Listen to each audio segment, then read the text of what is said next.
Greetings, everyone, and welcome to another episode of the Critical Podcast. I'm your host, Jimmy Good, and joining me this week is my very close, good friend, Cory. Cory, how you doing, pal?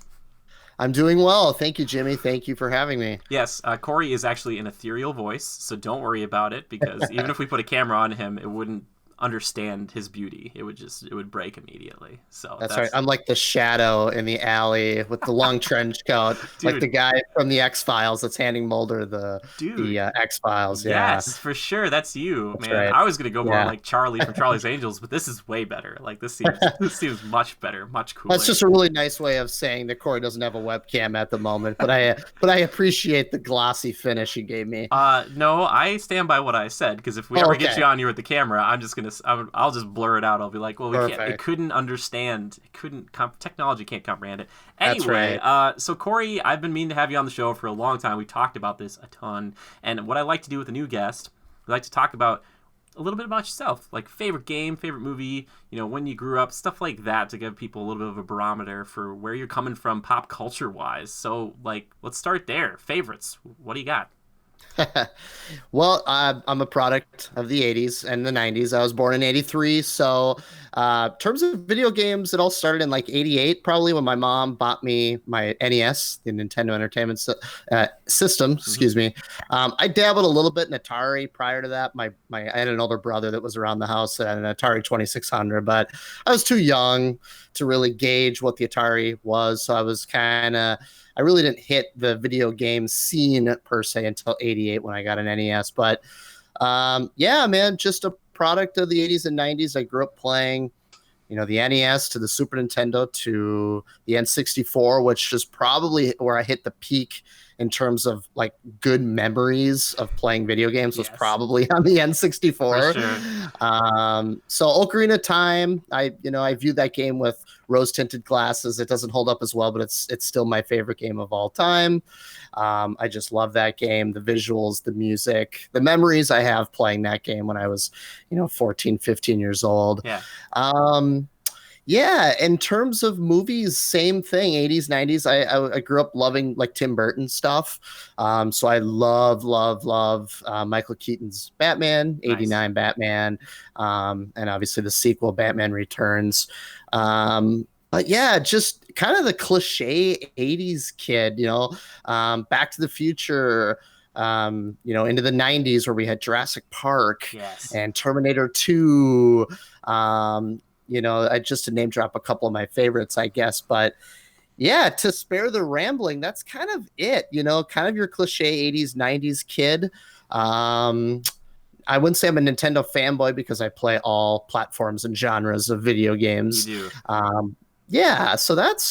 guess that's kind of in a nutshell where I'm coming from. Dude, for sure. Well, I mean, you said Jurassic Park, which I don't remember if we've talked about. I'm sure we've talked about in the past, but I love that.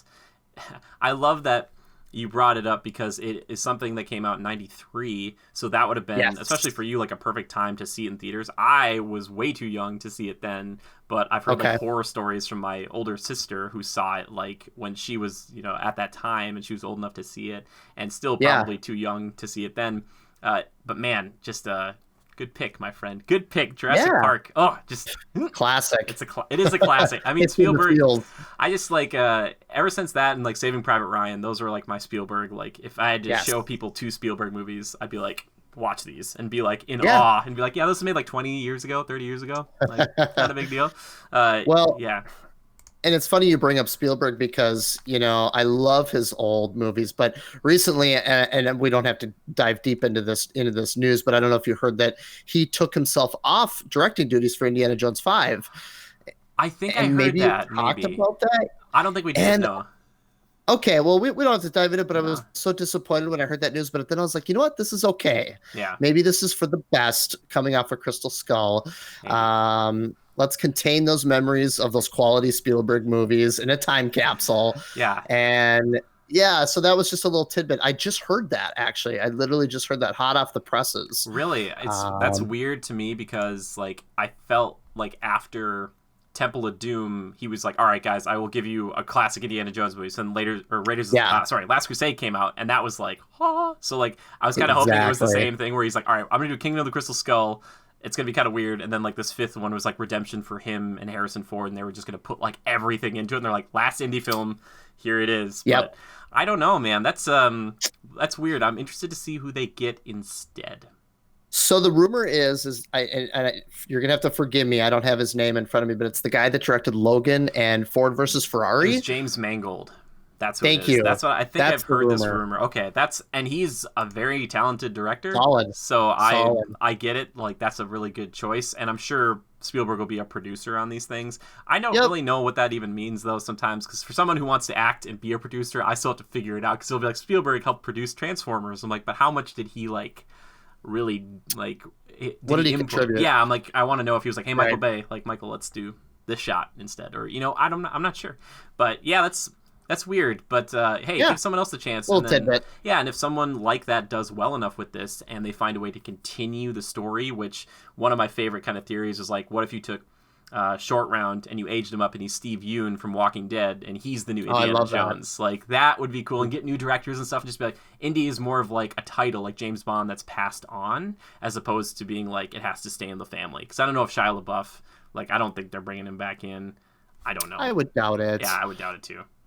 Yeah, 2008. I think. Forgive me if that's when Crystal. It was such a different time, and he was such a different actor at the time. So, anywho, yeah, but that's a good thing to bring up, though. That's interesting information, because Raiders of the Lost Ark, one of my top 10 films of all time. Oh my god, so good. Well, Last Crusade is also. It's like, I know, boy. I love the Temple Doom's fine. It's just weird to me. Like I want to do a whole show about those guys, but it's like it's such a different indie film. Yeah, totally. Yeah. That's okay. That's what you get with a prequel, right? Prequel, man. Yeah, prequel where he likes to shoot guys who have swords, and they both have swords, but don't even get me started. Anyway, today we're not talking about Indiana Jones, but we're talking about this small little franchise you guys might have heard of. It's called Doom. All right, Doom, one of the most influential video games of all time.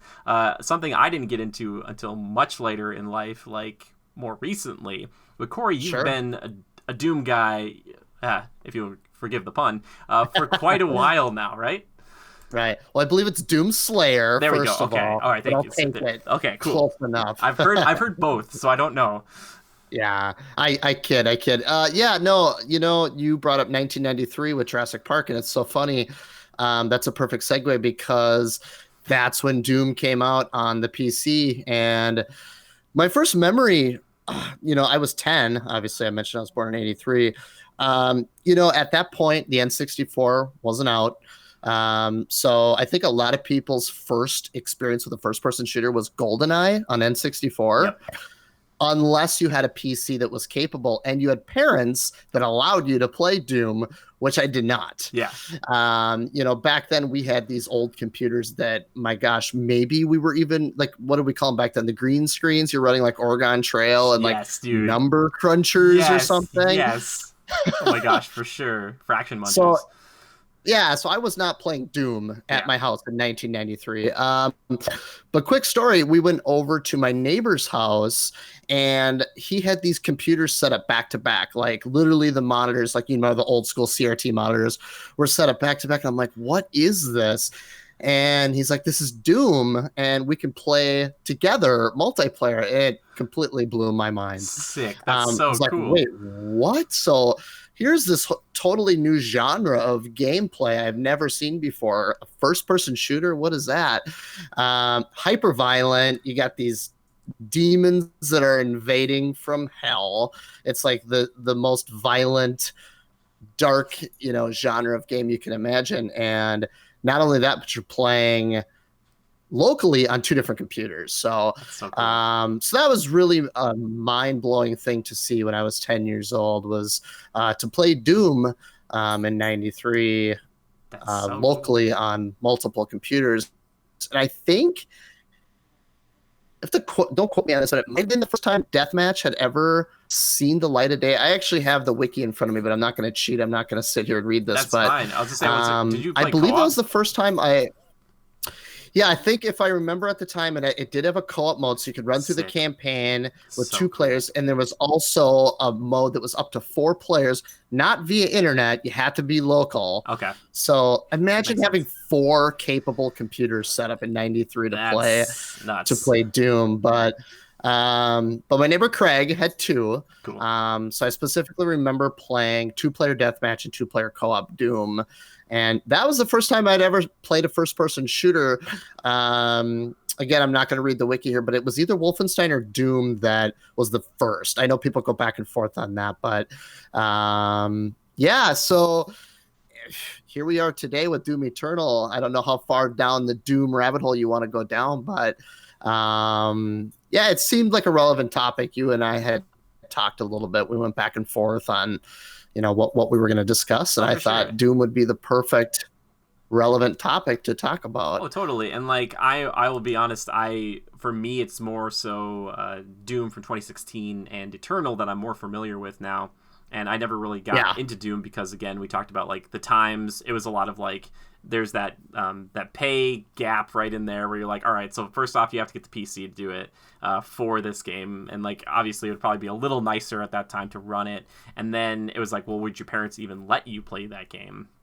And I they probably would not have let me do that at that age because I inadvertently picked up like Turok for N64 a long time ago, and they saw me playing it and then took it back right away. I was like, hey guys, it seems like a pretty intense game, and I, like as a rule follower, I was like, guys, I don't know if I should be playing this. But for Turok you, was brutal. Yeah, very much so. So was it just Doom 1 or just Doom for you, or did you get into 2 and 3 or anything like that? I did. Well, I did get into 3. So yeah, I never owned Doom on PC until many, many, many years later when it was a novelty at that point. I was like, oh, look, I can run Doom in my browser. Yeah. That was probably the first time I had ever played Doom in my own home. Was probably in an internet browser, but I never played Doom 2. And it's funny, Doom Eternal is actually the spiritual successor to Doom 2 because I think Doom 2 was called Hell on Earth. I'd have to look, but I believe it was called something like that.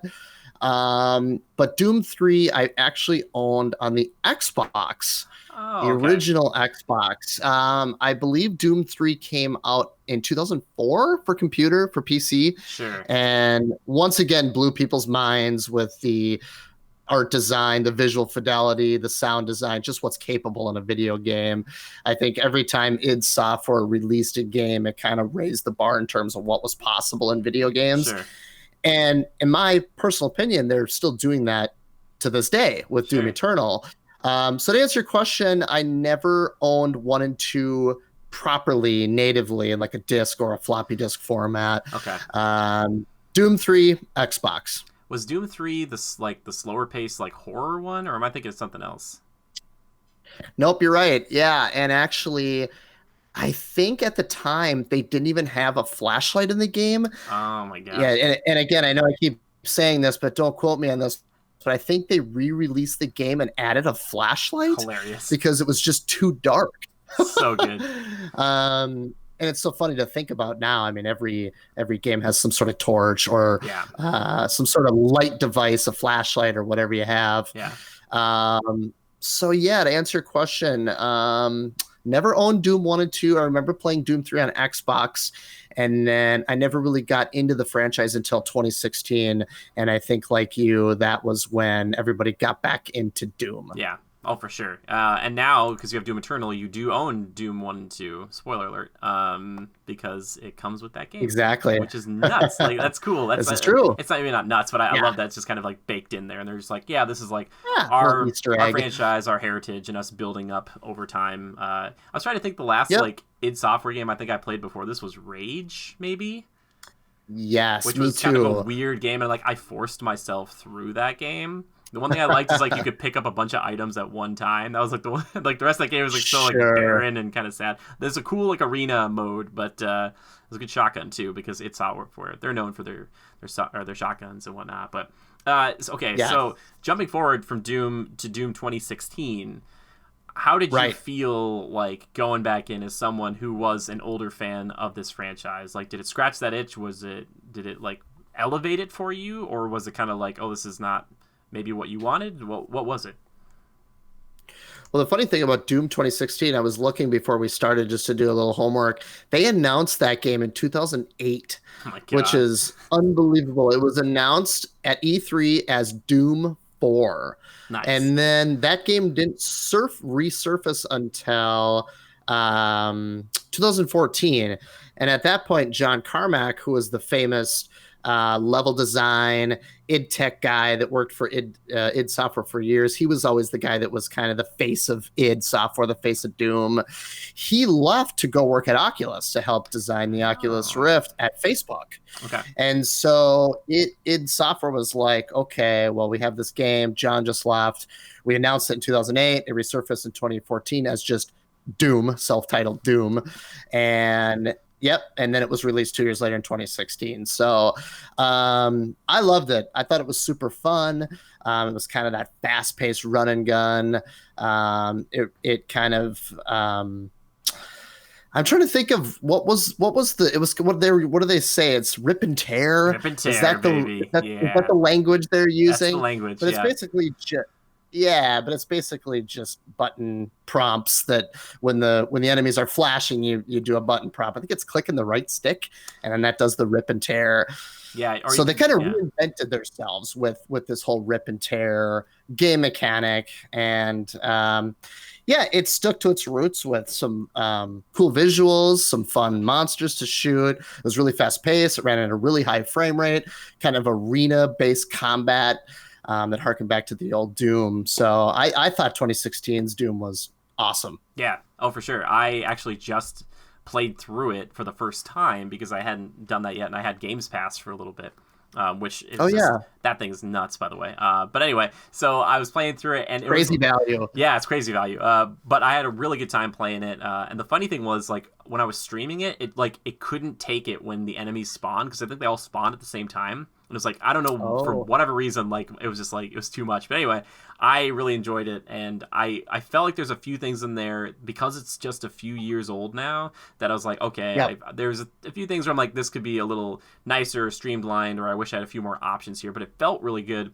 The music was wonderful. I loved just like getting into it. And it's weird because a little bit like Devil May Cry, I always felt usually like the enemies were trapped in a room with me, and it wasn't the other way around. Like they were like in a bad way, where they're like, oh my gosh, you're like, we're spawned in with this super crazy person who's got like all these the guns coming out just of everywhere, just ripping them apart. That's an interesting way to put it. That's cool. Yeah, I like that. It's more of a power fantasy, right? Especially at more of like the normal difficulties. I'm sure if you up it, it gets worse and worse, but like, it did feel kind of nuts. And I remember talking to a buddy of mine who actually works at Bethesda, and he was kind of hopping in the streams, and he was talking about, like, you know, if you're going to do the executions, because it would either give you like shield or give you health, and then the chainsaw would give you ammo, which I forgot to use the chainsaw a lot, but he's like, if they're flashing like that, try jumping or jumping off something, and you get different animations depending if you like hit them head on, from above, or like behind. I think too they had like a bunch of different ones, and I was like, oh my gosh, because like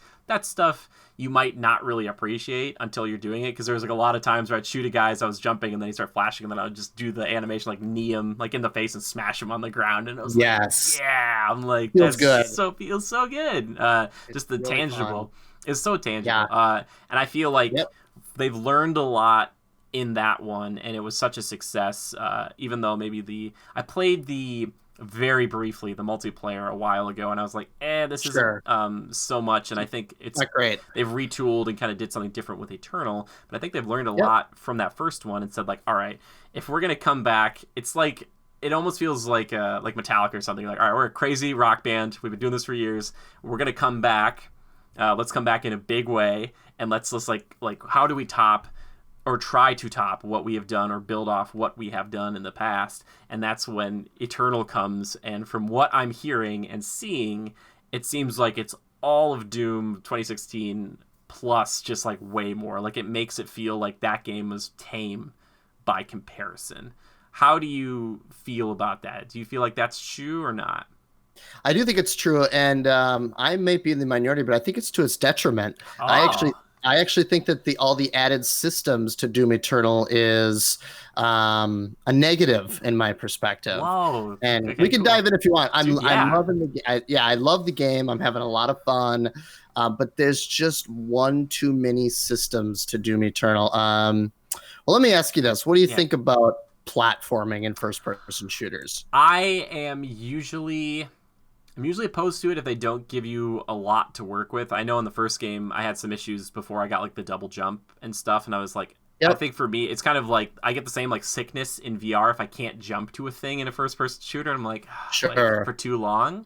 So yeah, that Yeah. gets a little annoying to me personally. Yeah, so in Doom 2016, I felt like it was like 90 to 80% combat and like 10 to 20% platforming. Yeah. This game, I kid you not, I'm gonna say like 70-30 or 60-40. Oh wow, Like really? it's almost as much as a platformer as like Mario Galaxy, and I'm not even kidding. Whoa. Yeah, that might be extreme, but where I'm going with this is, when you're playing a game and all of a sudden the game is interrupted and mid-game this screen pops up with a ton of text and like, hey, here's a new system we're going to teach you. Call of Duty does this. A lot of new IPs do this because they and I get it. They want to teach you how to play it. Yeah. But man, Doom Eternal, you fire it up. I'm not kidding you. It's like every 20 minutes they freeze the game mid gunplay, and a big screen comes up with a bunch of text, and they give you a new system, whether it's a platforming system, a dash system, a new grenade, a new add-on to your gun. I mean, this game is full of complicated menus, complicated gun mods, and I think there's just 2 or 3 too many systems.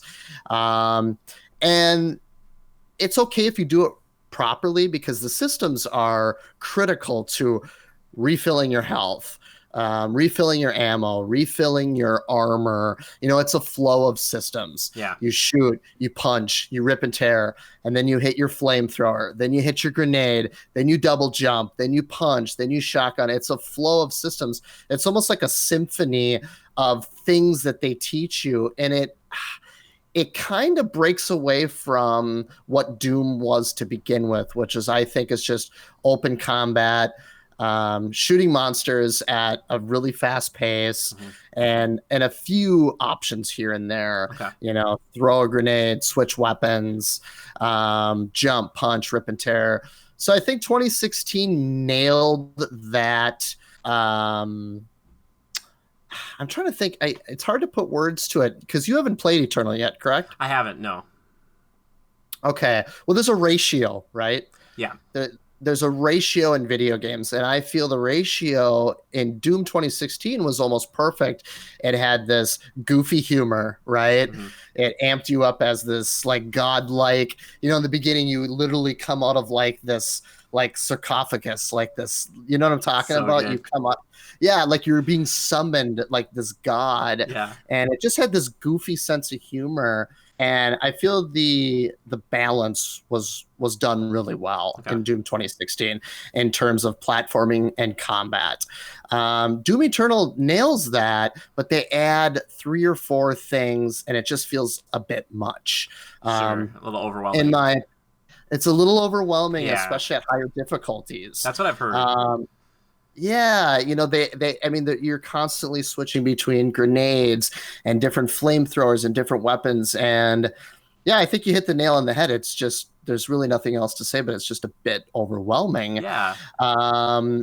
Aside from that, it's everything else is there that you loved in 2016. Mm-hmm. It's got that super fast combat. That rip and tear system is back. Really cool upgrades, really fun. They call them runes now. They might have been called runes in 2016. I don't remember. Yes, you might be right. Were they called runes? Okay. It might be. Maybe I could be way off on that. I just know that the upgrade system is way deeper this time, it seems like.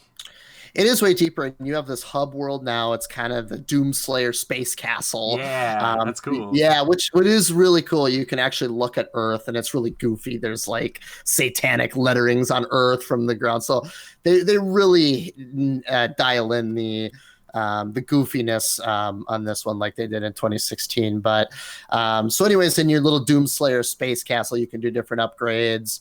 You can kind of wander around and look at the decor of the Doomslayer. Like he's got bookshelves with like how-to books and stuff on the shelf, which is really funny and really silly and goofy. Yeah, I'm probably halfway through. I'm having a good time. I just think they just went too far with the systems. Just two or three too many things. Yeah, I was gonna ask you, do you feel like maybe eventually you're gonna have like the 3 or 4 guns you always go to, and they'll get strong enough that you can just kind of stick with those, and then it won't feel as overwhelming? Because like sometimes you watch this like people who just go to every different gun all the time, but like maybe it would just be better if you just stuck to a couple of them, or are you switching it up a lot? Well, and it really goes back to the flow of the systems, because if you're not doing what the game wants you to do, it's hardcore this with Doom Eternal. They will literally not give you the ammo for the guns you want unless you're doing what they tell you to do. Sure. So, where other first-person shooters, I'll use like Titanfall as a good example, because that's another fantastic, tightly wound first-person shooter where you just go find ammo when you're ready. This game, the ammo is very sparse. You have to do what they want you to do in terms of getting ammo. So that's a tough question, because if you want to just stick with the shotgun the whole time, you can. You gotta play by the rules to get the ammo to use that shotgun. So but yeah, that's kind of what I've been doing. I've just been kind of bouncing between the plasma rifle and the shotgun mostly. Yeah. Are there any good mods that you've gotten for either of them that you really like?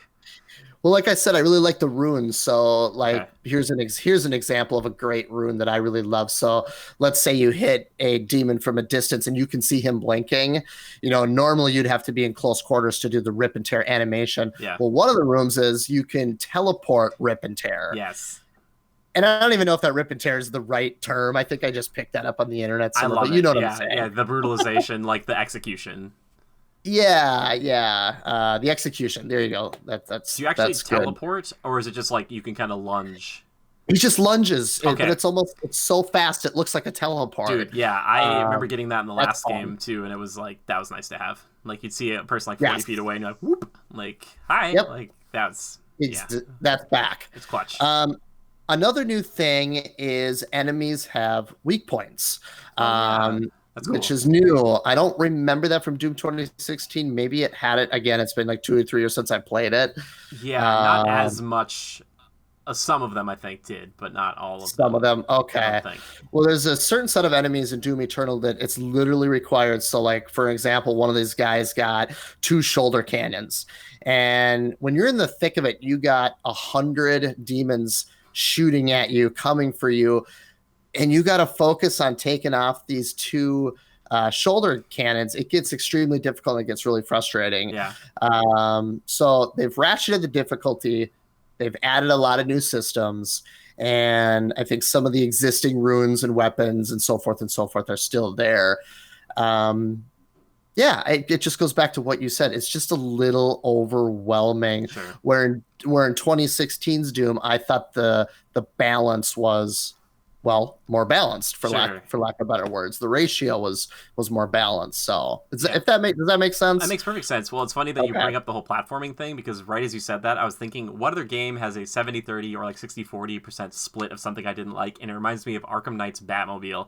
And I remember getting so frustrated sometimes where I'm like, I just want to play as Batman, and I get the Batmobile is part of Batman. But in that third entry, and it's like, well, Bruce, it looks like there's nobody in these tanks, so you can use all the guns you want. And you're like, why does Batman have that on the...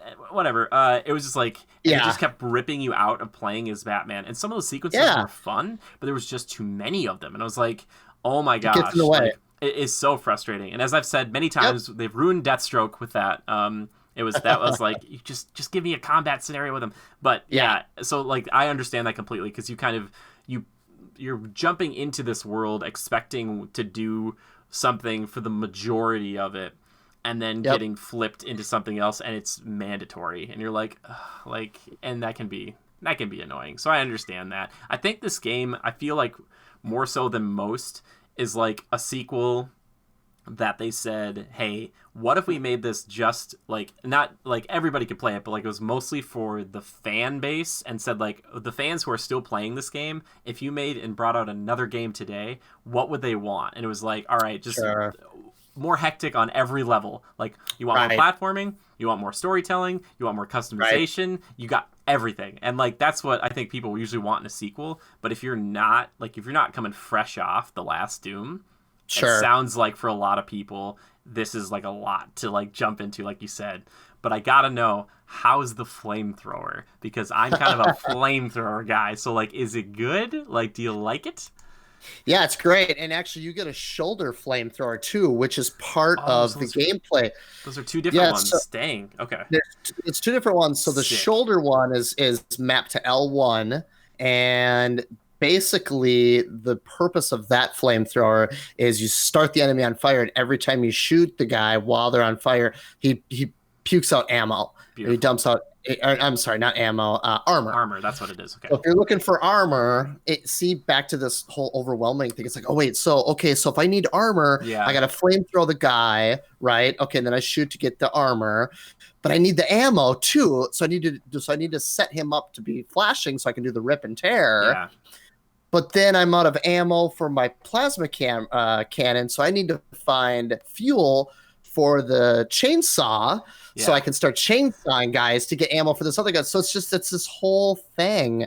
But to answer your question, it's awesome. Okay. It's great. Yeah. Well, I was gonna say it just serves a purpose, a specific purpose. Yeah, for sure. Well, I was kind of saying maybe that gets back to kind of what we're talking about here is it's kind of less of your choice to like be like these are my weapons, like the things I slay with the most. I love these. They're good for killing demons. But this game is kind of like saying, all right, well, we're adding a few more systems, and there's going to be specific things to get you those things back. And then maybe the demons seem less like a threat and more like different piñatas that you're deciding like how you want to pop them, where you're like, right, all right, I'm going to save you for health, and you're for shields, and like you're for ammo. And it's like, I guess that makes sense because it's still arcadey, but it would be kind of cool for them to put on mods and stuff later on that you could equip, where it's like, hey, like now your shotgun gives you like 1 or 2 health back or 5 health back every time you kill something with it, or something. So it's less of like, I have to pick this up to pick that up. Cause like, I would love to just use the chainsaw a lot, but it's not like, that's not how the game, you're not supposed to use a chainsaw just for like killing things unless it's like for fun. Exactly. It serves a purpose. It has a very, or you can like drop something big, but it's going to take a lot of fuel. I know there are cheat codes you can find in this game, so maybe that would help. Oh, really? Yes, apparently they're old-fashioned like cheat codes that you can find like on like floppy disks and stuff. So, that's cool. Yeah, and then I didn't know that. That'll help you like have like infinite lives or whatever else. I was like, oh, so that'd be kind of cool if you just had. I'd love to go through this game. Like, I feel like this game would do better with like the crazy infinite ammo stuff, because that would make more sense. There's like Resident Evil 4 when you beat it, it's like you do infinite ammo, infinite rocket launcher. Okay, that makes the game less, intimidating. But like this game, I feel like it almost is asking you to be like, what if you could just shoot all the guns all the time? And it's like, that's a great question. I want to find out as well. At this point, at the age that I'm at, with the patience that I have, and the world we're living in, I just want an easy breezy, crazy, balls to the walls, shoot everything experience. Here's another way to put it. Doom 2016 was this really arcadey, for the most part, free-flowing first-person shooter game with not a lot of rules.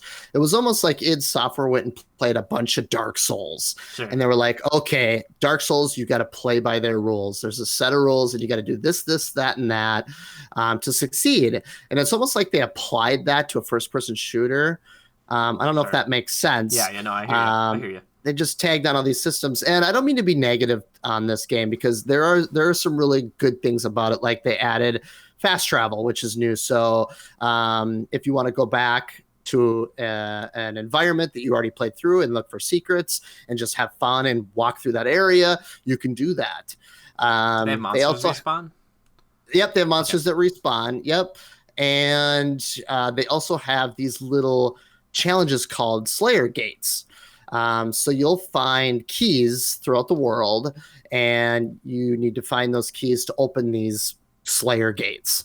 And they're basically just arena-based challenges, very similar to kind of like how you mentioned in Rage, minus the announcer guy and the whole television theatrics and stuff. But it's basically just an arena-style challenge, and you get rewarded for completing those successfully, and those are really cool. So it adds another layer of like exploration.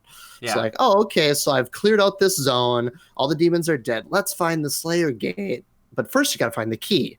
So that's kind of an added cool layer of exploration. So they definitely encourage that in this game in terms of the Slayer Gates, the keys, and the fast travel. Sure. And what's the reward for the Slayer Gates? Is it a key for the next portion to unlock like the super weapon in this game? Yeah, basically. Yeah, I think it. You know what? And actually, you have to forgive me. I've only completed one or two because the way I'm doing it, and I know a lot of people are just everybody plays games differently. Where I know some people they have to collect every Mario coin before they move on to level 2. Oh, really? Or you know what I mean? Sure, But I'm the kind of guy that likes to play through a level and I'll just go back. Yeah. Yeah. Totally. You know what I mean? So this game's full of secrets, just like 2016's Doom. And I intend on going back and finding those once I play through all the levels. The fast travel system's there. Why not use it? Yeah, totally. Yeah. So I've heard the story's better in this one too. Can you talk to that at all? Well, it's essentially like a spiritual successor to Doom 2. So it's Hell on Earth, So I think in 2016 you were on Mars. Yep. If I remember correctly, yeah, Hell. Like you kind of jump back and forth. Yeah, you jump back and forth. Yeah, exactly. Like I said, it's been a few years since I've played that, but the story's not strong because there's really not much story to be found. I mean, literally, there's a little bit of like exposition in the beginning, like, oh, the demons have invaded Earth and they're destroying, or 60%, I think is what they say in the beginning. 60% of the planet has been ravaged by demons from hell, and basically you're deployed to take care of the mess. That's in a nutshell really kind of the story. I mean, there's some little hidden gems that you'll find. You'll pick up like little vlogs and little flash drives and stuff that have like little codex on them with little backstory. So if you really want to dive into the story of Doom Eternal, they really rely on you finding those little blogs, whether it's in a note or a codec. So you got to kind of seek out those things to find like, oh, here was a doctor that worked, and this was his experience dealing with the invasion. Or here was a scientist that was working on this cure, blah blah blah, and this was his experience. So if you want to find out like those little character moments, it's really relies on you. But yeah, there's no like grand cutscene like you'd find in a Blizzard game that sets up like this lore. You know what I mean? It's really kind of the same deal. You're the Doom Slayer. Shit's going down. You gotta jump into action and take care of business. That's kind of the gist of it. So playing Doom 2016 is not a prerequisite, you'd say, right now for you? No. I mean, it's a great game, so I would just from a gameplay standpoint, I would recommend that you play it first. I would say it would be. Yeah, I would say you should play 2016's Doom, but it's certainly not required. Yeah. Okay. And last question I have about this music. How's the music? It's great. Yeah. It's that same heavy metal. I actually watched a behind the scenes video. They recruited id Software, Bethesda recruited a bunch of like metal like screamers, metal singers that can do that like deep, like Lamb of God style, Slipknot style heavy metal. And they did like this, they created like this heavy metal choir. Oh, cool. So that's just another layer on top of the synth and the heavy metal guitars. I don't know if you remember the performance at the Game Awards. Oh, I do. Yep. So, that dude, you have to forgive me on his name, but I think he's sure. I think you could have said any name, and I should have said yeah. Let's see. I have the wiki. I'll bring it up quick. I can do it. Yep, Mick Gordon. Mick Gordon. Yes, I did it. Australian. I love it. Yeah, Mick Gordon returns as the lead composer for the game, January 2019. He put out a call for metal screamers to participate in a recording session to contribute to the game's soundtrack. It was revealed that the heavy metal choir would include Tony Campos of Static X. I don't know if you remember Static X. Yeah. The couple other bands here, Aborted, never heard of Aborted, Black Crown Initiate. Jeez.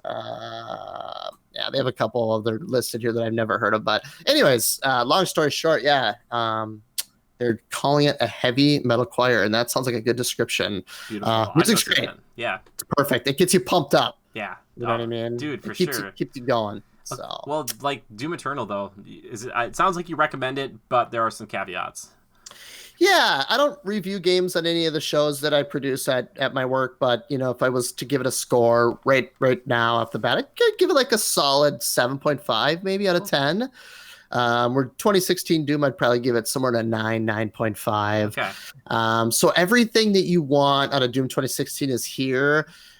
Just be prepared to be a little overwhelmed with a few new systems that maybe weren't necessary, in my opinion. Sure. Yeah, no, that's good. I think that's smart to say that because, like, obviously, that is how you feel about that, and that is a detriment for you. Because, like, most times, I think in a lot of games, it's like bigger and more is always better. But I don't know if that's always the case. It's like I've been playing a little bit Breath of the Wild again recently. I don't know if they gave Link like 8 or 10 more like Sheikah Slate abilities. Like that might be cool, but it might just be like, and then they added like another like thing besides the weapon durability, and they added like another thing. I might be like, it's like you guys had a really good thing. Like you don't like just add a few things. Don't go insane with it. That's a great example. Breath of the Wild is a fantastic example of the perfect amount of systems available at your disposal too. And obviously very different games, so maybe they felt like they could add all that customization because it's such obviously there's platforming, but like the game world is so kind of linear and straightforward, it sounds like. Sure. So maybe they were like, all right, the customization is going to be there. If you want to upgrade and stuff, you can. It'll make it easier for you. But if you understand the base systems of the game, then you'll still probably be okay. And they're there if you want them. Maybe that's kind of what it is. I don't know. I'd say that's fair. Okay. Yep. Yeah, I was gonna say that's very fair. I haven't done it yet, but it sounds, and like to me, I'm like, okay, cool. There's so many customization options, but I'm the guy who has problems like in the first game, where it's like there's 2 different like mods to switch in between, and I'm like, I wish I had both. Oh yeah. Like I'm like put both, put all of them. I want my shotgun to have like 8 different like barrels on it, and I'm like, all right, all these barrels are good for something. Yeah, but I did see the turret gun was much more mobile in this game. It looked like, and I was like, very nice. Like I'm like, and they do spread out the weapon upgrades, just to be clear. So you still have to find those little kiosks that you find in the world. Oh yeah. And you get to choose between 2 different upgrades, and then he rips the thing off and attaches it to his gun. So they still do distribute that stuff piecemeal, spread out. So which is welcomed, considering that, Yeah. Is your Predator Claw thing like a melee attack? Like your like cool blade on the side, like stabbing. At this point, I haven't seen any use of the blade that I've seen in the game. The only time that he'll do that is in the little animation. He'll shove the blade. Is that what you mean? Yeah. Yeah. It's just in animations. It's just in the rip and tear animations. Okay. So if you go to melee somebody, he just straight up punches them. Okay, gotcha. That makes sense. Yeah. But the blade is cool. The animations look really cool. And just to be clear, like this game is impressive in terms of like visual fidelity, frame rate. I'm playing on PS4 Pro. I don't think I've seen the frame rate dip once, and we're talking dozens of enemies on screen. You're double jumping all over the place. You're using multiple systems. You're throwing grenades around, flamethrower. You're switching grenades on the fly. You're it's got a level of polish that you rarely see in video games outside of maybe, it's it's hard to say. The level of polish is supreme, which is good. Like I'd rather, I guess, have a game take hits like on a personal level just because of like maybe a system you didn't like, as opposed to you coming in here and you're like, it strikes a perfect balance, but man, is it choppy, like or something like that. I'd be like, oh no, like that stuff. Really, well, this game was delayed. I don't know if you remember, it was supposed to come out in November. Okay. Or October, maybe even September last year. Which is like, delay it. Yep. That's fine. Yep.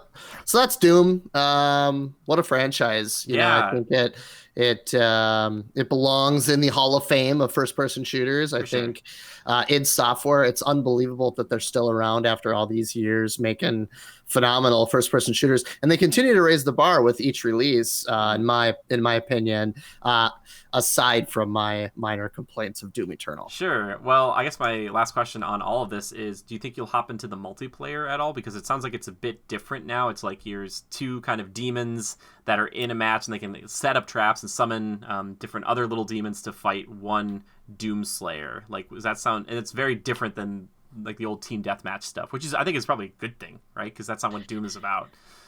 Yeah, I probably should do my due diligence and duty to at least experiment and see how it is for myself. But man, and I'm not going to go down a Call of Duty rabbit hole, but I can't get off Warzone. Okay, fair enough, dude. That's fine. I don't get me started, and I was like, I well, won't I'll get into probably it. bring it But up. We'll bring it up, but at some point. But yeah, if you're doing multiplayer right now, it's gonna be Call of Duty. So yeah, fair enough. Fair enough. Yeah, and again, like I've told people, I really enjoyed the first or Doom 2016, I should say, not the first, but the first one more recently. sure, the And reboot. then yeah, and then I'm still. I don't know if we're gonna do a review for Doom Eternal. I was kind of in Okay. the running to get a review code, so I was kind of waiting on that, and it's obviously like kind of a Oh, weird time, like work wise and everything. So it's like sure. I understand, but I'm keeping my peepers peeled for it because I'd like to play it one day because I really enjoyed it, and I'm kind of a sadistic guy, if you couldn't tell. And I'm into that whole thing, and plus double flamethrowers. That sounds pretty amazing to me. I love to burn it up.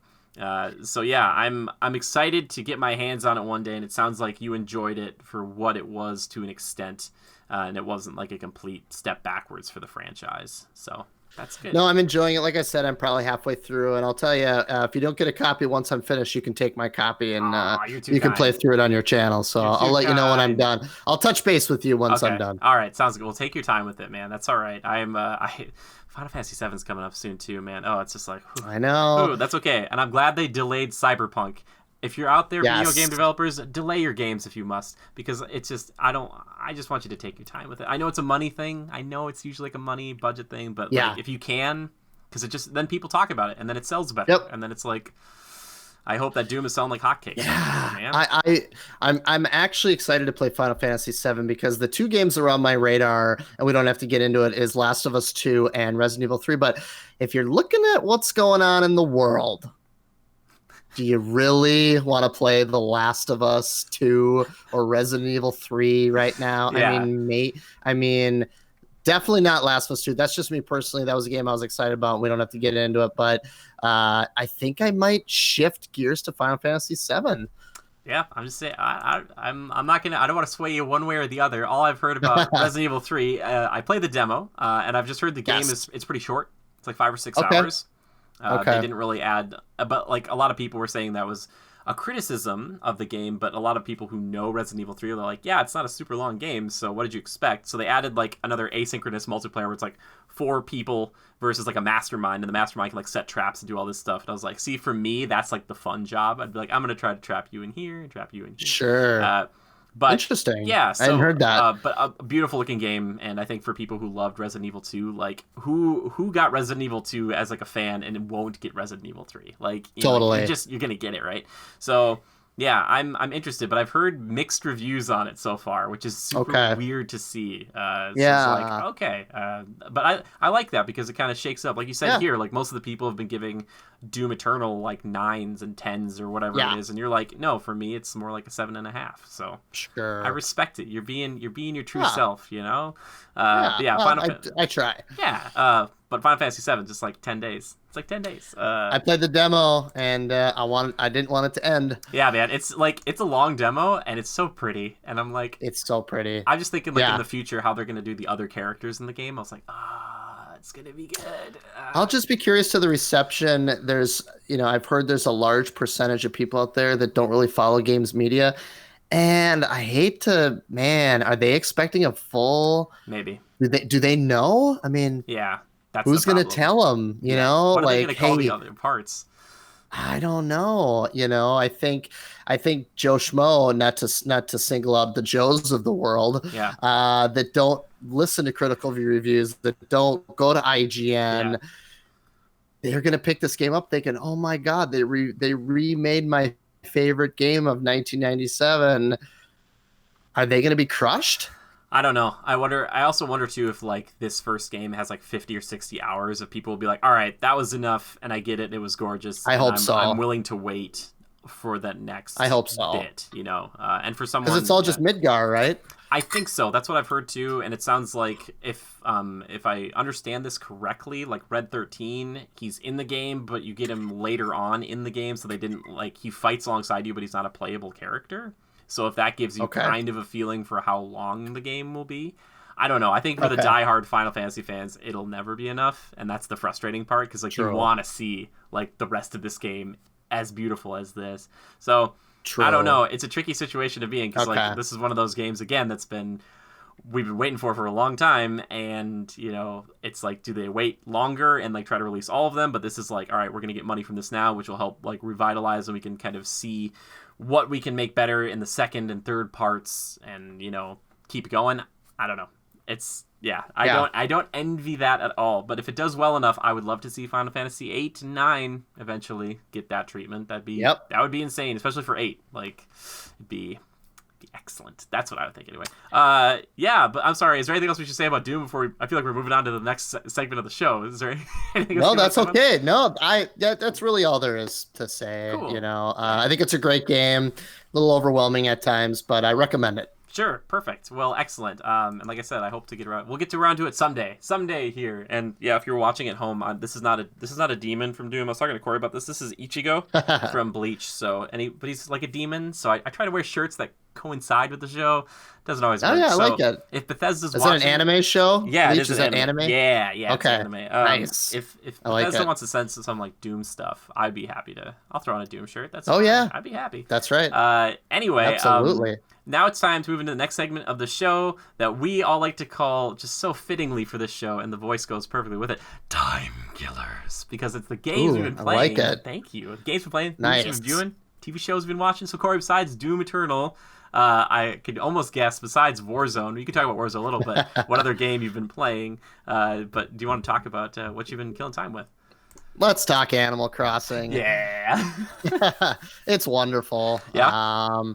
I love it. I wish I could get the guitar. I keep shooting those damn balloons and they keep falling in the river. I'm like, damn it. I need to wait until the shadow is over land so I can shoot. It's such different games. It's so funny to me. Like, I love it. It is. I know. Yep. I love Blathers. I love waking them up. Blathers, I got some fossils for you to check out. Yeah. Yeah, it's just what a wonderful game and a much needed game in a dark time that we're in right now. I think this game came at the perfect time, and I love it. I haven't done much of the multiplayer stuff. I visited one other NPC's island, the kind of hippie guy. I forget his name off the top of my tongue, okay. or off the top of my head. But other than that, I just opened my museum. Nice. I helped the little Nook twins build their new shop. Yes. And I'm just out there just doing my thing, just upgrading my house and doing some fishing and catching bugs and avoiding tarantulas. And how about you? You've been playing it? No. So actually my sister and I streamed it not last weekend, but the weekend before. And she has the copy, so she's been enjoying it and having fun with it. It's her copy. You know what? To be honest with everybody, I'm glad you like it. I really am. But it reminds me so much of just the GameCube game that came out a long time ago. And I'm sure there are more systems. I'm sure it's so different and it's way more magical. It's not. It's the same thing. Okay. You're like, it's just not. Not. It's not the escapism I look for. Sure. I guess I lend myself more to the power fantasy.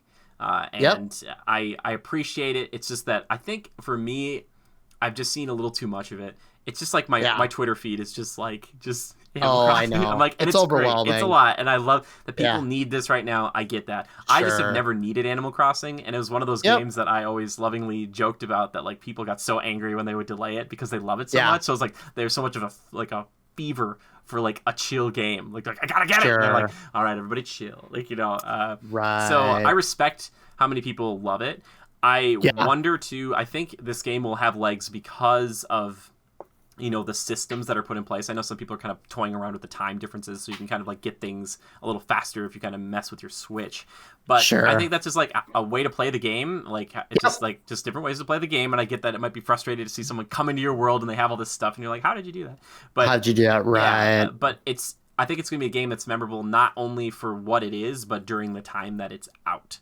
Because I think people will look back on this year, and I think Animal Crossing is a game, and it doesn't need to be like game of the year because it could be your personal game of the year, right? But I think if it came out at a different time, like especially if all these other games hadn't been delayed, I think people would be like, yeah, I check in on that game. Is it like the game that I'm like, probably not, but for some people it is. So again, it's not what I look for, but I'm glad other people love it. so much. Yeah, for me, my relationship with Animal Crossing is full of really high highs and really low lows. Amazing. And when I say, yeah, because at some points of the game, as you know, the night and day shifts to where you're actually located physically in the world. So if it's nighttime in your world, it's nighttime in Animal Crossing, and sometimes there's just nothing to do in that game, and it's just extremely boring. Yeah. But if you're stuck in the loop where you got something going, you're having fun, you have the carrot on the stick, you have a goal, you have a mission, then it's great. And but if you have nothing to do and you're waiting for something to open, you're like, okay, I can't even play this game until tomorrow. Yeah. So what's the point? Let's close this thing down and play Witcher 3 for an hour. Yeah. So yeah, I'm enjoying it, but I still have some problems with it. And yeah, that's you in terms of time killer. That's pretty much what I've been chipping away. A little bit of Warzone. That's Call of Duty. We don't need to talk about that. We all know what that is. If you love it, do you love it? It's Battle Royale. Yeah, I've been playing with my brother. It's a lot of fun. Have you tried it at all? Have you played Warzone? I haven't, but it's out of spite. So my buddy, who's usually on here, Joe, he has been playing it like nonstop. And he has a squad of 3, and so I just know if he saw me playing once, he'd be like, "Dude, you're in it," and I'd be like, "No, no. And I love him, and I've told him this. Yeah, I was like, he's like, "Dude, you should just try it. It's like it's free. You try it." I was like, "No, because Battle Royale's all. You need to balance things out." He'll be like, he'll run off. And you'll be like, he'll die. And he'll be like, where was everybody? And I'm like, basically what you want me to be is the Predator, like, shoulder-mounted cannon. You want me to just be, like, sitting on your side and, like, just checking for you all the time. I'm like, I'm sorry, buddy. I'm not doing that. And we need to play as a team. Yeah, and we played Battle Royales before, Cory. Like, we played, like, some PUBG and stuff. And it's fine. Sure. I just, like, I think I've heard this one's really addicting. So I'm glad that people like that, and it's good that it came out like now. Right. But I've not tried it yet, so I can't speak to the quality of it. But that's okay. Yeah. Yeah. It's that game, right? Yeah. It's that game. It's Call of Duty with Battle Royale, 150 players. The only cool thing is if you die, and I'm sure you're very aware. I'm sure Joe has talked about this. Is you get a second chance. You do a prison fight. And if you win the prison fight, you get thrown back in the game. So that's kind of a cool little added little. Or they can buy you back and stuff like.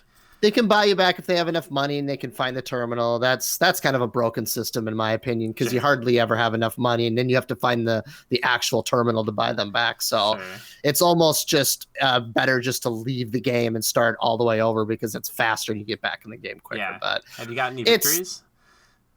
No, God, no. We got an 11th last night. That was the closest. Oh, really? But my brother is even more addicted than me, and I think he played till like 3 a.m. and got second place. But, yeah, it's that game. It's Call of Duty battle royale style, and that's about it. Yeah, just waiting for the next thing, man. What have you been chipping away at? So I have been on a streaming kick.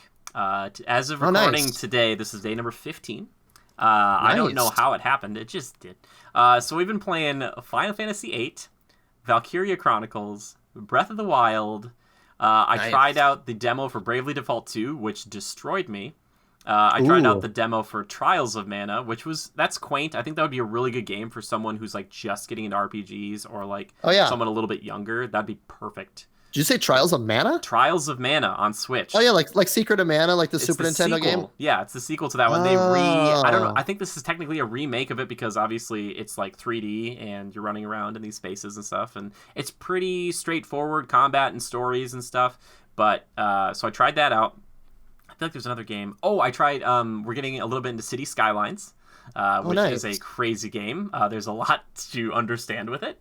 So thank you to the people who've helped me out with that, and Final Fantasy VIII, which is a ton of menu screens. So many menu screens, but it's fun. I enjoy it. I never played it. I never played it. And then I have 2 games that I've been playing just for me, which sounds like, it's like, how do you have so much time? So it's like every day I kind of stream a different game, but I've been playing Divinity Original Sin 2 with Leo. You know Leo.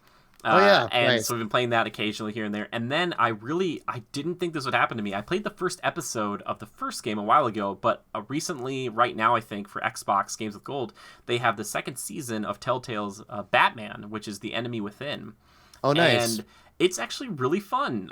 Very, very different than Arkham because like there's not a lot of like actual gameplay. It's a lot of like making choices. Like if you really enjoyed, oh my gosh, I can't think of the game that came out. Wolf Among Us or Walking Dead. That, or I meant like the PlayStation 4 Dawn something.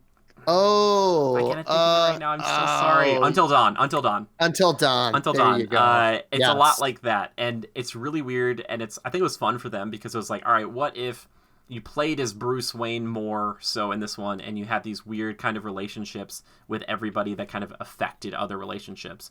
So there's a lot of replayability there, and there's kind of like a crowd play. But I've just been playing it alone. I also really love the look of this Batman. Like the suit looks really cool, and it looks cool, and I think this might be my favorite incarnation of Harley Quinn.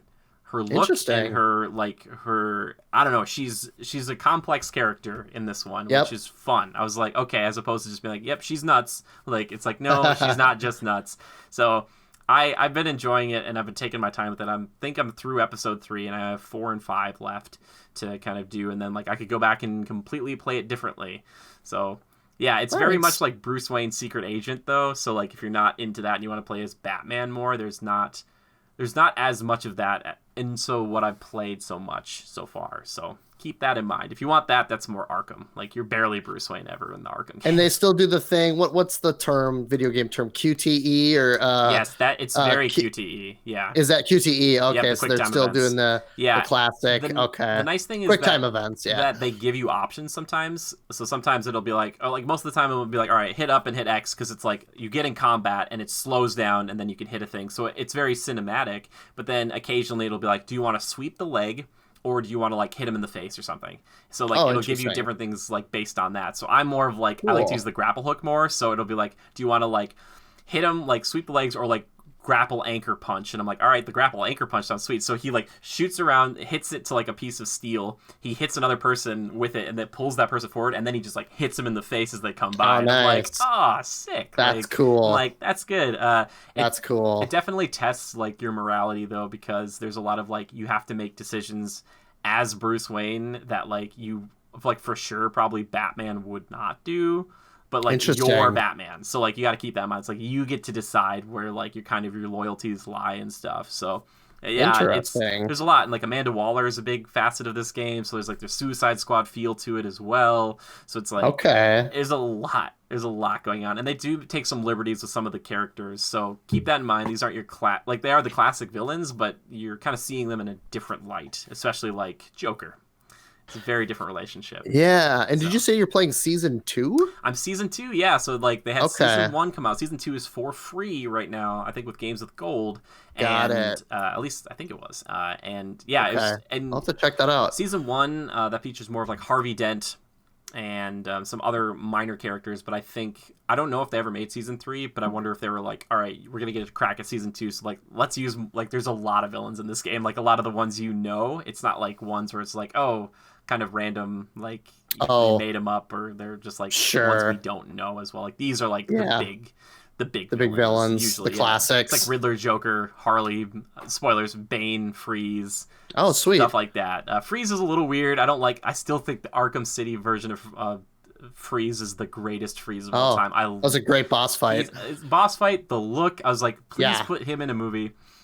Freeze specifically, just that one. But so some of those other big villains in there. Catwoman returns, she was in season 1, and you can kind of like, if you jump into season 2, they kind of say like, all right, if you didn't have season 1 like save file, you get to make some big decisions, and that will affect how this game plays out. Cool. So yeah, I'm interested. I'll have to check that out. Yeah, it's for free right now, and it's just really easy breezy. Just kind of like it's like watching a movie that you have to make like quick like decisions on dialogue and if people will like things or not like things. And nice. Yeah, I'll check that out. I really like The Walking Dead season 1, and I played Wolf Among Us season 1. I really like those, but you'd love this then. Yeah, and I love Batman obviously, and Telltale, man, that they went out in flames if I remember correctly, right? Yeah, which is crazy. It's kind of like it felt like they were kind of like Lego for a bit, where they had like access to every different genre. Where I was like, like how are you like how are there problems? But apparently there were problems, and I was like, oh, it sucks because I know they did Guardians of the Galaxy as well, maybe. Yes, yeah, they did like Tales from the Borderlands, Yes, which I heard was and really good. yeah, me too. I'm not a huge Borderlands guy, so maybe that's why I never played Sure. it. Yeah, me But neither. Yeah. yeah, But yes, anywho, that's what I've been chipping away at. cool. Along with just like watching. I have like a two week trial to Funimation, so I've been catching up on some anime. My Hero Oh, Academia being nice. one of those. I really, if you're not into anime, even Cory, I think you would enjoy that show a lot. It's very good. Yeah, It's very I'll tight have to and check it out. moves really quickly. But Nice. yeah, so that's pretty much That's everything I've been killing cool. time with. Any other like movies or shows you've Nice. been watching? I just finished Ozark season 3 on Netflix. That was really good. Nice, stressful, Very stressful, like stressful Breaking show, Bad. Yep. stressful show. Yeah. Yes, it is. I'm looking forward to Onward coming to Disney Plus Oh on yeah, Friday. yeah, it's coming. Um, it's not a movie that I was like jumping out of my seat to go see in the theater, but I'll certainly watch it for free Yeah, on Disney. Well, not for free, but you know what I mean. yeah. Um, that's about it. Mandalorian. I'm very excited for that to come back. Obviously, like everybody else. And yeah, that's about it for now. Cool. How about you? Anything else you've been I checking out on the streaming stuff? I watched Frozen 2, which just Oh yeah, popped that's up. They good brought it too. out like 3 months early, which is good. It's such a weird movie. Like I like it a lot, but at the same time, it's like it's so different. Yeah. It's a much more of a character study. I think go in keeping that in mind. It's hard. Like it doesn't The have stakes are low in that movie. stakes are low. It's more like finding yourself and like enemies of the past. So stuff Yep. like that, and I mean like the way distant past. So like, not to spoil Sure. anything, but it was just like it was weird not to have an antagonist. Like the first Frozen was like, who's the bad guy, and then like eventually you get that, and Yeah. you're like, oh, that's cool. Like that Entangled, it was like, what Sure. if bad guys were just regular people who were just manipulative? And Right. you're like, all right, sweet. Yep.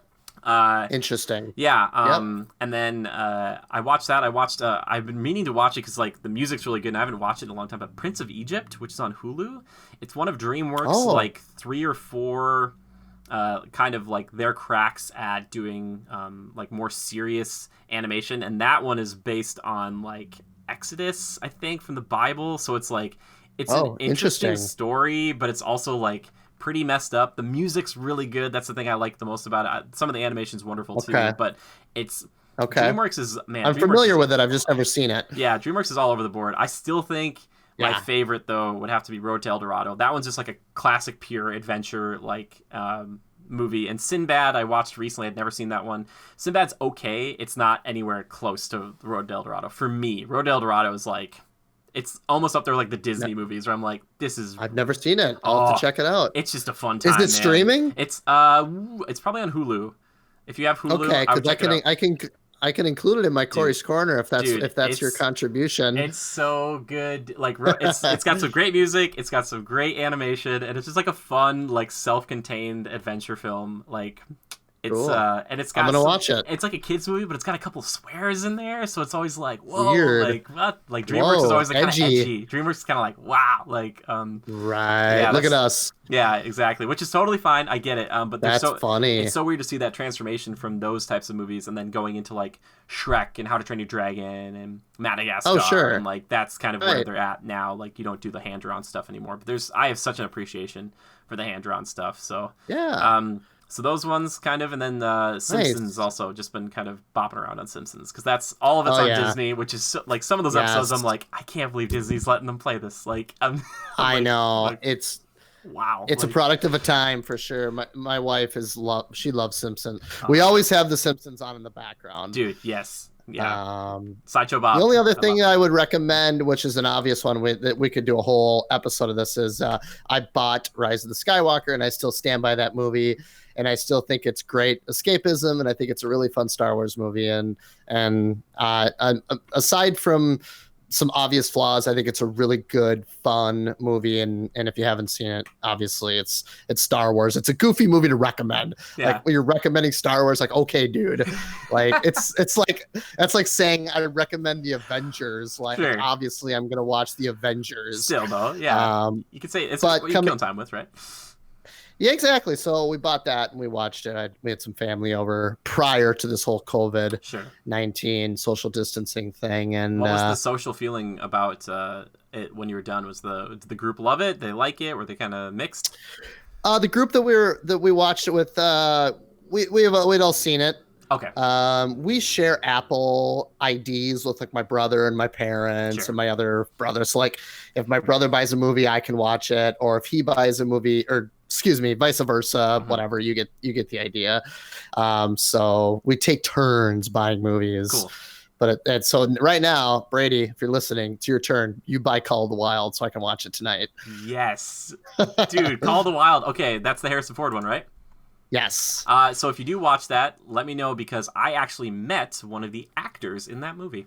When I was out in California. Yeah, he was working at Waterworld, and I actually did like a brief interview with him in the vlog that's coming up. And I was like, oh, he was like, yeah, I was in that movie. And I was like, just the behind the scenes of like the CG, the guy in the dog suit, like is so like funny. It's so weird. Like props to that guy. Props to that guy for like getting into it. Like for me, I'm like, I get it. You're not going to put a dog in these circumstances, but that movie, it's probably good that it came to streaming quickly, because I think it didn't do very well. Yeah, it's a hard time of the year. Yeah, when it came out at that time where people were like, "Ooh, should I venture out into this theater? I don't know. Maybe that's not a good idea." Yeah, man, everything's coming out. It's so weird to see. Like I saw today, like Bad Boys 3 is already out. Like that movie just can't.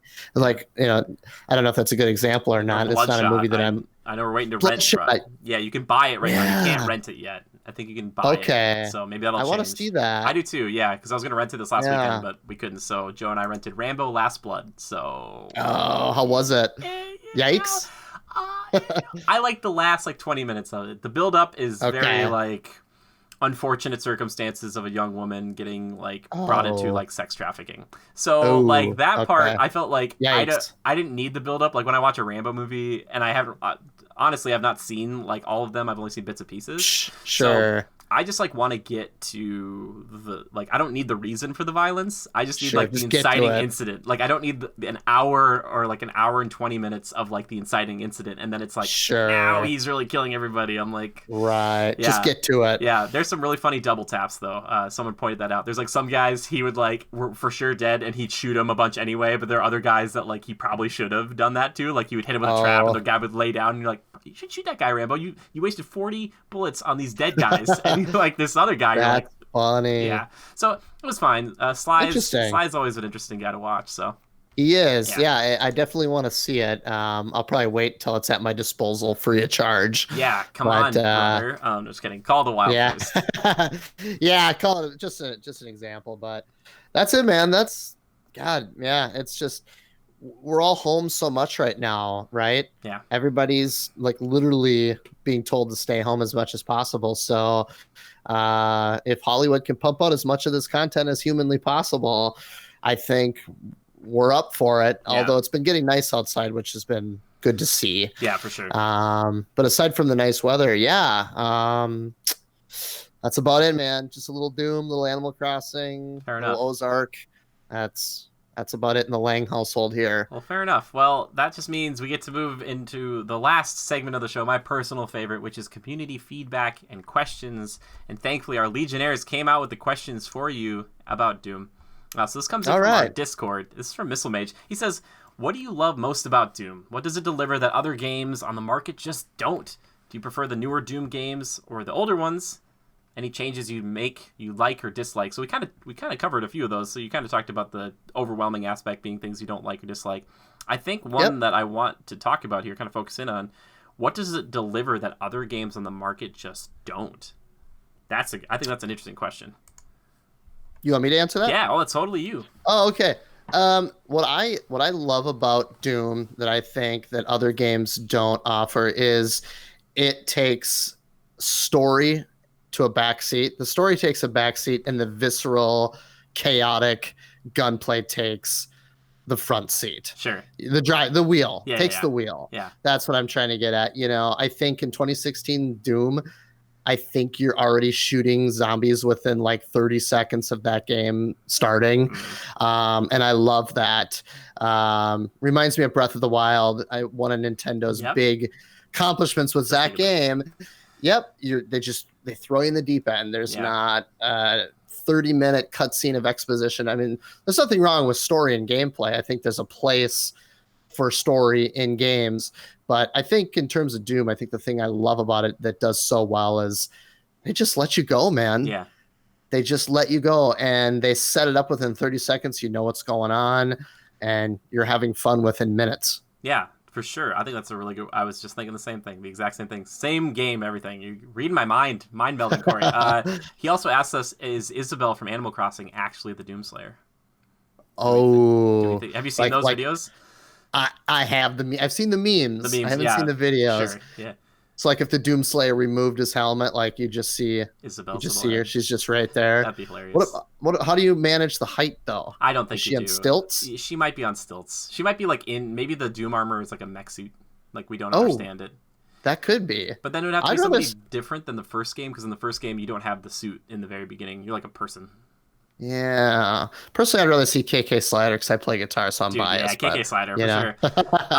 Frangadin asked a really good question. He said, if id Software were to make another Doom game, but a new take, what direction would you want? For example, third person, bullet hell, survival horror like Outlast, etc.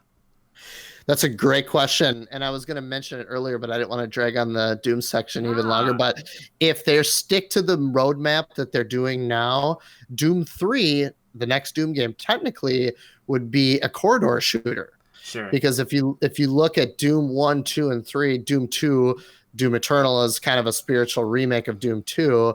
I would like to see, I love the arena-based combat, don't get me wrong, but I think it would be really cool to cut back on the amount of systems, cut back on the amount of guns, and do like a hallway corridor survival horror game like Doom 3. Okay. Cool. They won't though. But they won't. Yeah, they won't. Yeah, this one's won't. They're doing what they need to right now. All right. Yeah. I guess for me, I'm such a sucker for third-person shooters, so it would be kind of interesting to see Doom's world. I don't think it would have the same like feeling of like the kill, but it would be interesting to see what they did more cinematic-wise. But then again, I feel like if we start doing that, we're getting closer to like God of War. Like the older God of War games where it's like you're just fighting a bunch of things and they might give you more melee weapons or something. So maybe that would be too weird. And I already feel like it's like a first-person bullet hell. So I don't know. I don't know if you need to like do that, like to be like a full new game with bullet hell. But it'd be different enough, I suppose. Like I don't think this one would be a good twin-stick shooter.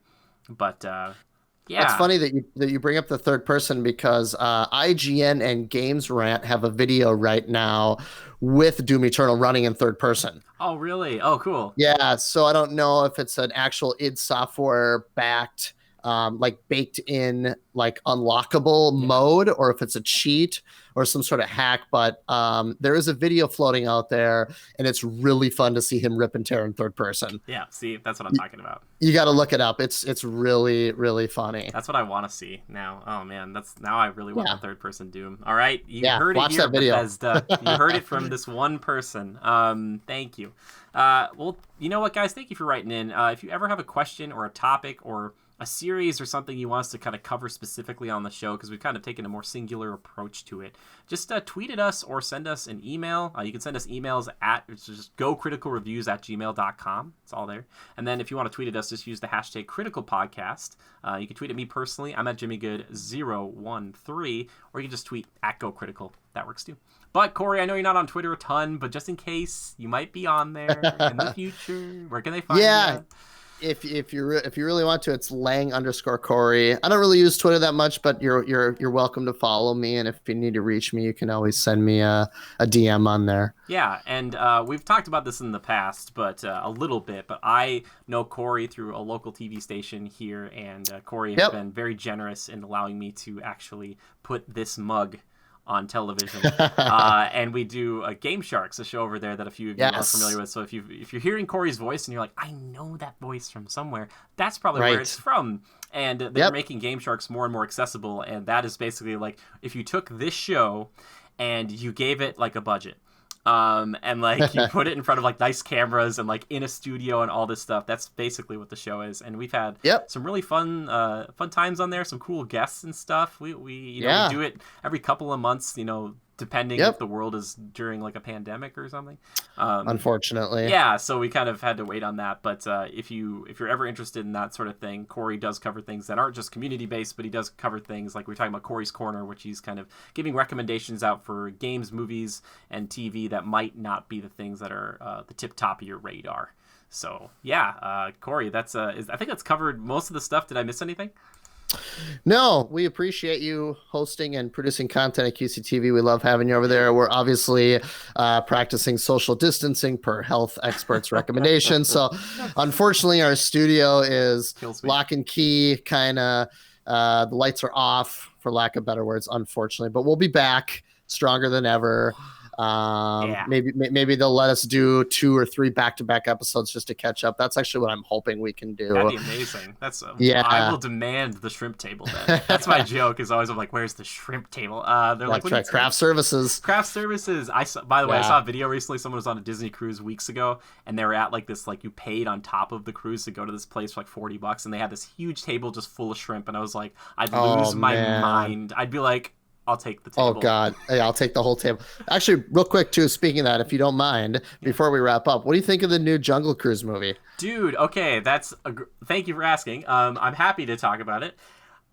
I'm cautiously optimistic. Obviously, like The Rock is kind of jumping around various jungle franchises right now. He's got a little hat on. He's got his little hat, little shirt, like he's gonna rip out of it. I love Emily Blunt. I think she's just one of the greatest gifts to acting. But I don't know. I'm always I'm cautious when it comes to the Disney movies that were based on rides, because while Pirates of the Caribbean was a smashing success, it kind of, I think it went on obviously a little too long maybe in some respects, even though I like some of the older ones instead of the middle ones. But Haunted Mansion, that came out the same year as Pirates, and a lot of people don't like that one. Tomorrowland is also, that's a weird movie. It's good, but it's like this weird like kind of middle ground. I'm hopeful. It's a George Clooney thing, right? Yes, George Clooney, yeah. But this, I'm interested in seeing it, and because of all this stuff, I feel like this movie, I don't know if I would have seen it in theaters.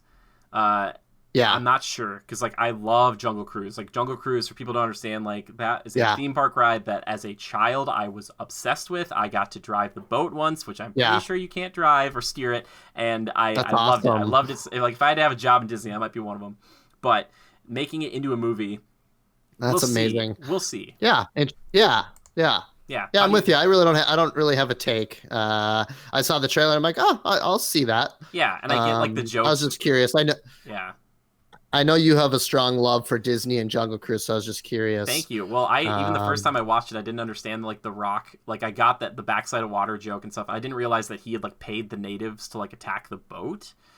Like that's kind of the joke, like that whole trip is like a full fake, and like the hippos are fake and all of it's fake, and like that's like haha the Jungle Cruise, but then maybe they go and like something real happens, and I'm like, oh, interesting. I get it, because like as a story, a regular Jungle Cruise doesn't work because it's like everything's fake, like the jokes, the puns, like not really gonna do it for anybody. So I don't know. I think it'll be fine, but animal-focused movies and stuff have not been doing super well right now. Like Dolittle did pretty poorly, so I don't.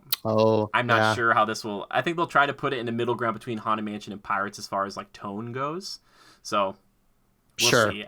Look forward to Disney Plus next week, because everything's coming out. I know. That's what I'm thinking. Like, this is like a perfect Disney Plus movie, and I don't know if they're gonna keep taking stabs at this whole like take a theme park ride and make it into a movie. I like the opposite, where like Tron Legacy looks cool, sounds great. Man. I'm not a huge fan of the story, but they're making a roller coaster. They're bringing the one from China over here. I'm like, yes, I can't wait. Like right next to my Space Mountain.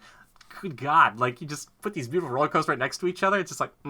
It's just like they read your mind. It's like, I love it. I love you so much. Disney. I love Tron Legacy. Dude, yeah. Well, like the story's like, it's fine, but like, it's that movie, especially on Disney Plus with like the super high def and everything. I'm like, wow, like looks great. Like, looks and sounds amazing. That Daft Punk soundtrack. The only thing that didn't do well, like if they could make it today, it would help to have the Jeff Bridges like de-aging like be better. Sure. Right. Like that's maybe the weirdest like CG thing in this movie, maybe. I don't know. And also, I could see it. I felt super lost because I didn't watch the original Tron, like because Tron's in it. It doesn't matter. Like, it's like Tron's a defender for the user or the users. I'm like, who's Tron? What? Who the hell's Yeah, Tron? yeah. Yeah. I felt like I felt like Bucky and Winter Soldier. Like, who the hell is Bucky? Like, Oh yeah, you're just lost. I'm like, You're like that ah, John Travolta meme where he's like looking through yeah, just from Pulp Fiction. He's just like looking around. Yeah, that's you in Tron yeah. Legacy. I'm like, but it's a beautiful movie. Yeah, Right. but Disney's gonna take stabs at it, and I hope Jungle Cruise is good because I really like Dwayne Johnson, and like I said before, Yeah. Emily Blunt's wonderful. So Yeah. good on him. Make it. Yep. Yeah, cool. That's right. Well, Cory, thanks again for being on the show, man. I really appreciate it. It's been so long since, like, we've been talking about doing this. It's just been long since I've seen you, so this is a real pleasure for me. So thank you for being on. Hey, thanks for having me. It was fun. I appreciate it. Yes, of course. And again, everybody, thank you for tuning in. Like I said, you can find us all those places. If you want to support us, you can subscribe here. We have Patreon. You have all that stuff. You guys are smart. You understand how these things work. So if you want to support us, or just like leave a comment, that's the best thing we love to hear. And for this week, we'll do hashtag. What should our hashtag be? We always make a special hashtag for people to tweet at us. Hashtag Isabel Doom. Perfect. Hashtag Isabel Doom. I love it. I don't know. Whatever. Send it with the memes and the GIFs because it'll help Yeah. so much more. Which I've heard that Bethesda, like, it's funny to have like those two games come out at the same time, but it sounds like a lot of people are buying both. I don't know Yeah. any of the numbers, but like it's cool that like I think from on Bethesda's end, it's kind of like more marketing, and maybe for Nintendo, they're like, oh yeah, cool. Like there's more people who are like these have no mix, but they are mixing. It's a very I peanut was butter I was in that concentration. demographic. I bought both. It worked for me. So If it worked for him, it could work for you. that's right. Yeah, but everybody, thank you for listening and watching. We do appreciate it. And until next time, just remember to adapt and overcome. Bye-bye. Thanks.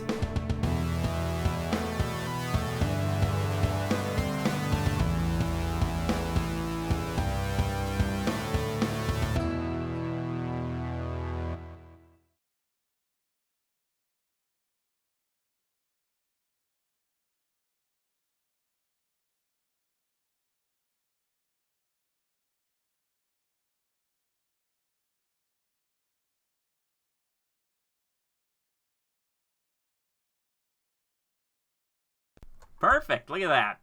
All right. Good to go. Cool. That went well.